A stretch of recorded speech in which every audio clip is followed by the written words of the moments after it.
humanity's most heinous crimes, Suffer the Little Children, The Wrath of the Father, and Unbreakable. Deeply researched and mixed with the supernatural, good versus evil makes these thrillers hard to put down. Available at lulu.com in paperback or ebook. If you find yourself in need of legal representation, it can be a very stressful time in your life. In my career, I have dealt with thousands of lawyers, I've dealt with thousands of law firms, and I can confidently recommend to you Keith M. Davidson at kmdlaw.com. Available 24 hours, 7 days a week. Just log into kmdlaw.com. That's kmdlaw.com. Or you can call toll-free 833-4KMD-LAW. That's 833-4KMD-LAW. Personal injury, wrongful death, STDs, sexual assault, car accidents. They handle it all efficiently and professionally. It doesn't matter how imposing the opposition may be, because the team at kmdlaw.com are battle-tested and fierce. They will not stop until justice prevails. Go to kmdlaw.com or call toll-free 833-4KMD-LAW. If you're in for the fight of your life, stop screwing around and contact KMD Law. It's the Opperman Report. And now, here is investigator Ed Opperman. Okay, welcome back to the Opperman Report. I'm your host, Private Investigator Ed Opperman. Don't forget, Thursday evening, 7 p.m., brand new project, a video podcast, a live video podcast, live every Thursday night, 7 p.m. at getvocal.com, VOKL.com. We're here today with Sreven Hoffenberg, the former CEO of the New York Post, former CEO of Tower Financial, where he worked in partnership with Jeffrey Epstein over there. Mr. Hoffenberg, just to clear up, if people think that there's any political bias in what you're revealing to us today,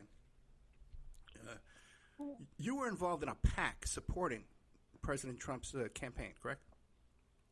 Yes, that's correct. I was involved in several efforts to support the candidacy of President Trump for the 2016 election victory.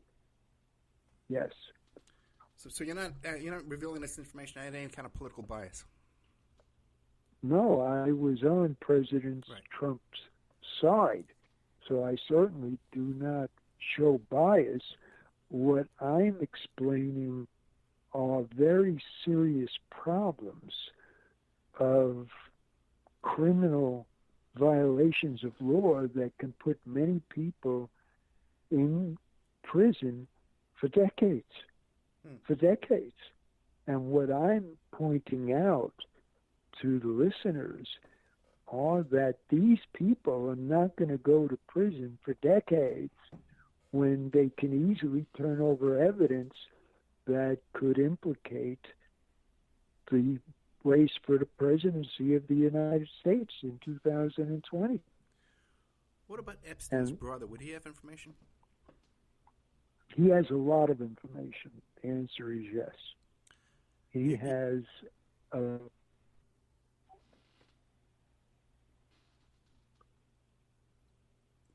I lose you? No. Let me reconnect this. We're connected, yes. Oh, you're still there? Okay. No. So the brother has a lot of information, you're saying?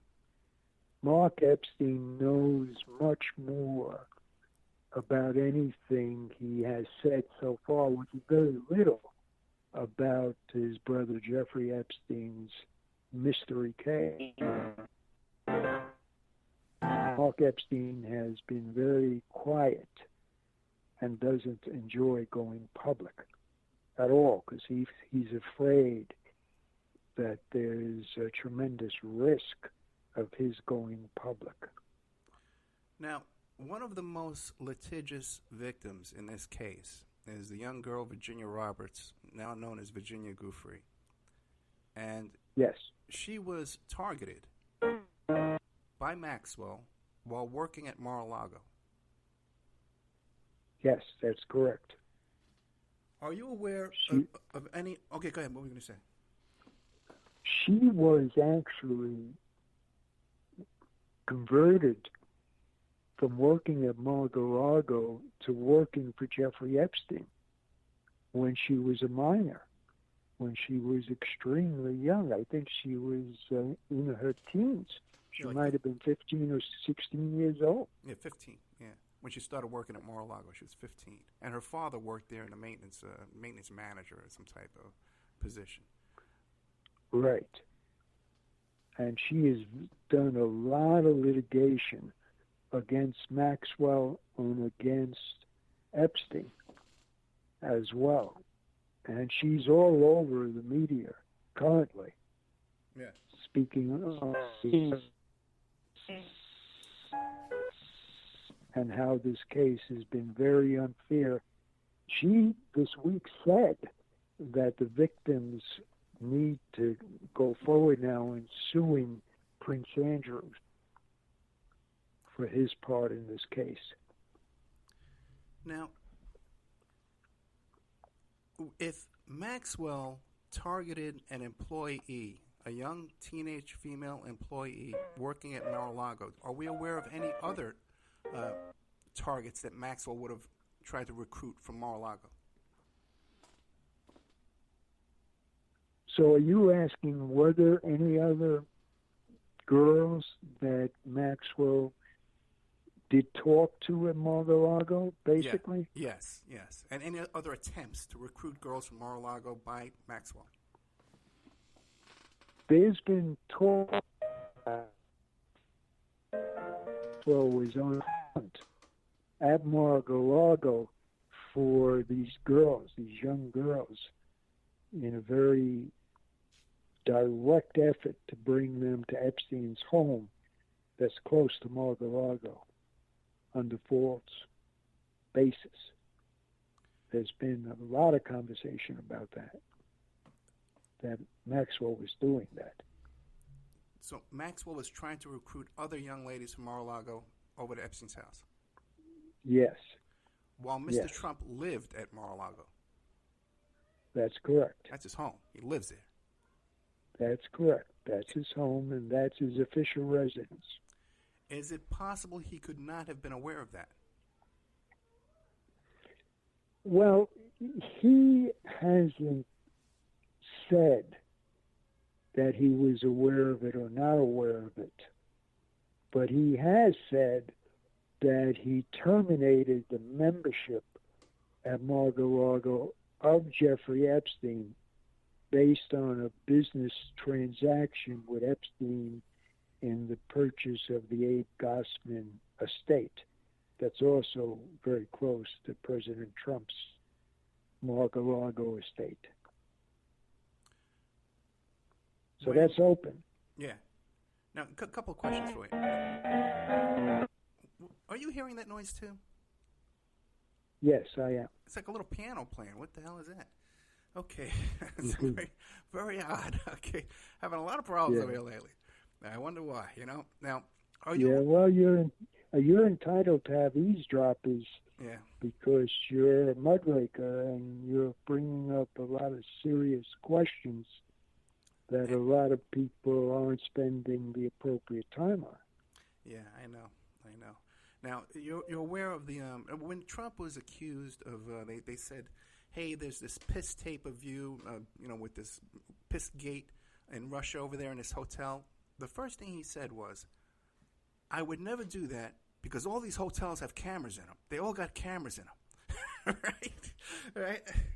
Now, I found it very odd for a man who owns hotels to make this declaration that all the hotels have cameras in them, hidden cameras. And we know that they're in there to catch the maids from stealing. Supposedly they only go on when the maids go in there, right? But there's other stories, anecdotal stories, that Trump has access to telephone conversations taking place in his hotel. Have you heard those stories? Yes. Don't forget, if there is recording devices in the hotels that are attached to the video devices, have access to that information. There's no question that there's video monitoring in his hotels. It's very easy to adapt the video monitoring to audio.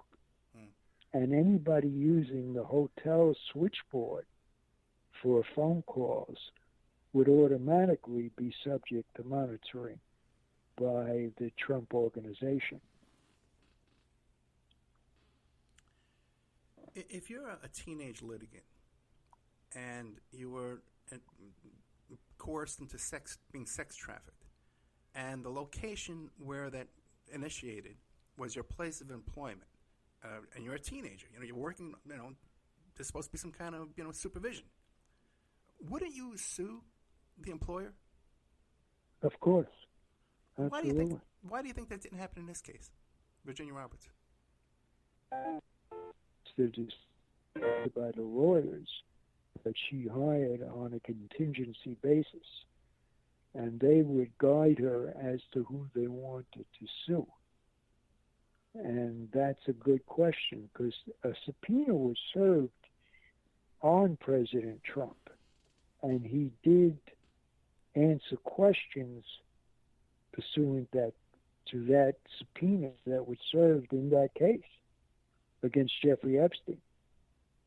So that did occur, but President Trump wasn't named individually by the employee that was definitely damaged while working at Mar-a-Lago. There's no question of that. And we're aware now that Mr. Trump, when approached with other lawsuits of this nature, has settled, using Michael Cohen, they've settled privately. Yes, there was no question that the others involving the Michael Cohen case and his payments and American media's involvement on Catch and Kill, those cases were settled quickly. Now that's interesting, because you were heavily involved with the Dylan Howard book, right? Yes. Right. So now with Dylan Howard, he must have been aware of photographs of these alleged photographs of Trump and Epstein on planes and stuff like that, because I'm sure they were shopped to him. Well, Dylan Howard is somebody that you should question, and he might be open to giving you information, because he's on another book now called Epstein Incorporated that's going to be very deep into what you're looking at. Okay, very good. Okay. So I think he's a very good candidate for you to chat with. Yeah, I'd love to talk to him. And now what about other people I could interview on this show that you could arrange? Anybody else you can come up with? You could think of? When you get the case of representing victims to the next level, we'll come up with many people that you could interview about what Jeffrey Epstein was doing and what's taking place now. And also this tremendous prison problem for these other folks involved in the Jeffrey Epstein mystery that could backlash against President Trump's election. Why do you think that this didn't come up?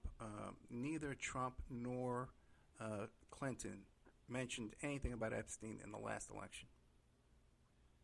Oh, they did. Clinton was under investigation for the Clinton Foundation that Epstein was a major part of, as you well know. So Clinton had to defend his conduct with Epstein repeatedly. And Hillary Clinton, Bill Clinton was one, and Hillary Clinton was another at the Clinton Foundation that were charged by the media regularly. And President Trump was stuck with allegations about Epstein. But at that time, the people that have the evidence were not facing major prison sentences. Yeah. They weren't charged with crimes. Now they've been charged. You have the beginning of the criminal charges filed against Aaron Indike in the Virgin Islands that are going to lead to other charges and to other people in the Jeffrey Epstein mystery who are going to be able to damage the presidential race of 2020. Yeah, well, let's hope so. Now, is there anything we should be looking forward to in the next week that's around the corner? Well, now there's all in New York civil